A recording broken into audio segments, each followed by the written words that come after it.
दोस्तों आज के इस वीडियो में हम लोग आयत, वर्ग और वृत्त के सभी सूत्रों को जानेंगे।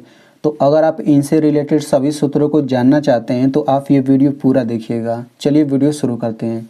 तो देखिए सबसे पहले हम लोग आयत के सूत्र के बारे में जानेंगे। तो देखिए आयत को इंग्लिश में बोला जाता है रेक्टेंगल, ठीक है।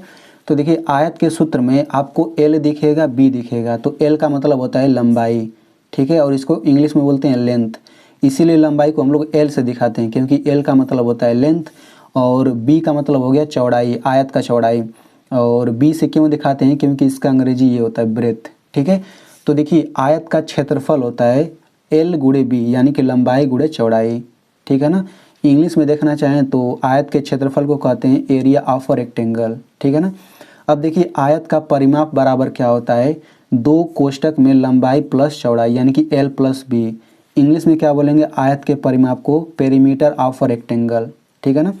अब देखिए आयत के विकर्ण की लंबाई बराबर क्या होता है, यानी कि आयत के विकर्ण की लंबाई अगर आप निकालना चाहते हैं तो आप लोग इसी सूत्र से निकाल सकते हैं। क्या होता है सूत्र, रूट में L square plus B square, यानी कि लंबाई का स्क्वायर प्लस चौड़ाई का स्क्वायर, ठीक है ना। तो इसका अंग्रेजी आप लोग देख लीजिएगा। चलिए अब हम लोग वर्ग के सूत्र को जान लेते हैं।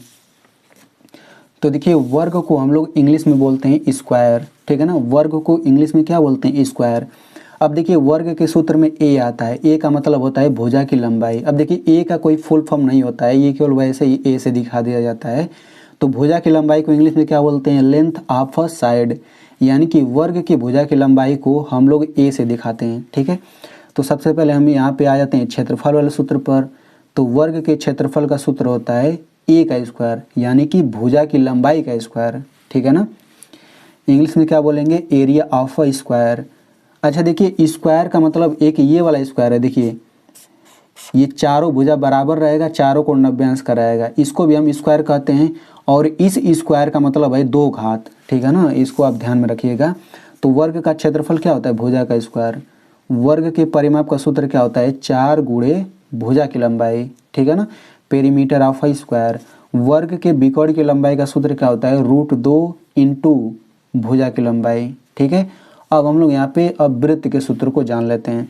तो वृत्त को अंग्रेजी में क्या बोलते हैं, इसको बोलते हैं सर्कल। तो वृत्त का क्षेत्रफल का सूत्र हम लोग अगर पढ़ते हैं या फिर जानते हैं तो उसमें आर आएगा। तो आर का मतलब होता है त्रिज्या, ठीक है ना। और त्रिज्या को अंग्रेजी में कहते हैं रेडियस।